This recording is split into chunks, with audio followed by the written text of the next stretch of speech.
Praise the Lord. യേശുവിൽ പ്രിയപ്പെട്ട സഹോദരങ്ങളെ, വചനശക്തി ശുശ്രൂഷയിലേക്ക് യേശുവിൻ്റെ നാമത്തിൽ നിങ്ങളെ സ്വാഗതം ചെയ്യുന്നു. നാം എല്ലാവരും പന്തക്കുസ്ത തിരുനാളിനായി ഒരുങ്ങുകയാണ്. സഭയുടെ ജന്മദിനം പന്തക്കുസ്ത തിരുനാൾ. അപ്പസ്തോലന്മാരുടെ മേൽ, സ്ലീഹന്മാരുടെ മേൽ പരിശുദ്ധാത്മാവ് തീനാവുകളായി ഇറങ്ങി വന്നതിൻ്റെ ഓർമ്മ. നാം എല്ലാവരും പരിശുദ്ധാത്മാവിനെ മാമോദീസായിലൂടെ ഈശോയുള്ള വിശ്വാസത്തിലൂടെ സ്വീകരിച്ചവരാണ്. പരിശുദ്ധാത്മാവാകുന്ന അഗ്നി നമ്മുടെ ഉള്ളിൽ കത്തിക്കൊണ്ടിരിക്കേണ്ടതാണ്. ഈ പരിശുദ്ധാത്മാവാകുന്ന അഗ്നിയാണ് യേശുവിൻ്റെ സാക്ഷികളാക്കി നമ്മളെ മാറ്റുന്നത്. അപ്പോസ്തല പ്രവർത്തനം 1-ാം അധ്യായം 8-ാം വാക്യത്തിൽ പറഞ്ഞിരിക്കുന്നത് പോലെ, പരിശുദ്ധാത്മാവ് നിങ്ങളുടെ മേൽ വന്നു കഴിയുമ്പോൾ നിങ്ങൾ ശക്തി പ്രാപിക്കും. നിങ്ങൾ ജെറുസലേമിലും യൂദയ മുഴുവനിലും സമരിയായാലും ഭൂമിയുടെ അതിർത്തികൾ വരെയും എനിക്ക് സാക്ഷികളായി ആയിരിക്കുകയും ചെയ്യും.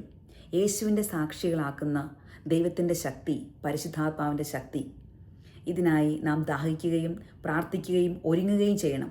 തെസ്സലോനിക്കക്കാരുടെ 1-ാം ലേഖനം 5-ാം അധ്യായം 19-ാം വാക്യത്തിൽ നാം ഓരോരുത്തരോടും ദൈവത്തിൻ്റെ പരിശുദ്ധാത്മാവ് പറയുന്ന ഒരു മുന്നറിയിപ്പുണ്ട്. ദൈവത്തിൻ്റെ ആത്മാവിനെ നാം നിർവീര്യമാക്കരുത്. നാം സ്വീകരിച്ചിരിക്കുന്ന പരിശുദ്ധാത്മാവിനെ, നമ്മുടെ ഉള്ളിൽ കത്തി ജ്വലിച്ചുകൊണ്ടിരിക്കുന്ന പരിശുദ്ധാത്മാവിനെ നാം നിർവീര്യമാക്കരുത്. ഉജ്ജ്വലിപ്പിച്ചുകൊണ്ടേയിരിക്കണം.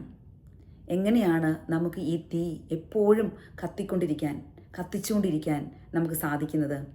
നാം ഓരോരോ സമയത്തും പാപം ചെയ്യുമ്പോഴും പരിശുദ്ധാത്മാവാകുന്ന അഗ്നിയെ നാം അണയ്ക്കാൻ ശ്രമിക്കുകയാണ്. അതിന് ശക്തി കുറയ്ക്കാൻ ശ്രമിക്കുകയാണ്.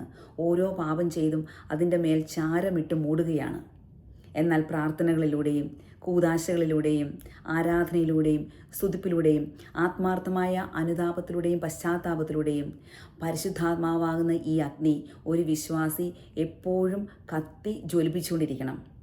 ആ പരിശുദ്ധാത്മാവിൻ്റെ ശക്തിയാൽ നിറയുമ്പോൾ മാത്രമാണ്, ഇത് നമ്മിൽ ഉജ്ജ്വലിച്ചുകൊണ്ടിരിക്കുമ്പോൾ മാത്രമാണ് സാത്താൻ്റെ കുതന്ത്രങ്ങളെ നമുക്ക് പരാജയപ്പെടുത്താനും അവൻ്റെ തന്ത്രങ്ങളുടെ മേൽ വിജയം നേടാനും പ്രലോഭനങ്ങളെ അതിജീവിക്കാനും പരീക്ഷകളിൽ ചേർത്ത് നിൽക്കാനും എല്ലാമുള്ള ശക്തി ലഭിക്കുകയുള്ളൂ.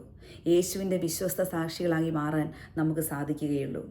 അതിനാൽ എപ്പോഴെങ്കിലും നമ്മുടെ ജീവിതത്തിൽ പരിശുദ്ധാത്മാവാകുന്ന അഗ്നിയുടെ മേൽ പാപം മൂലം, അവിശ്വസ്തത മൂലം, വിശ്വാസക്കുറവ് മൂലം ചാരമിട്ട് മൂടിയിട്ടുണ്ടെങ്കിൽ ഈ തിരുനാളിന് നമുക്ക് പ്രാർത്ഥിച്ചൊരുങ്ങാം. അനുദപിച്ചും പ്രാർത്ഥിച്ചും ദൈവത്തെ ആരാധിച്ചും പരിശുദ്ധാത്മാവാകുന്ന അഗ്നി വീണ്ടും ഉജ്ജ്വലിപ്പിക്കാം.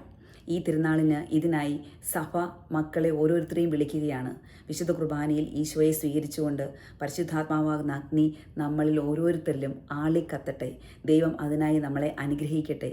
ദൈവത്തിൻ്റെ വചനത്തിൻ്റെ ശക്തിയാൽ നമ്മളെ നിറയ്ക്കട്ടെ. ആമേൻ.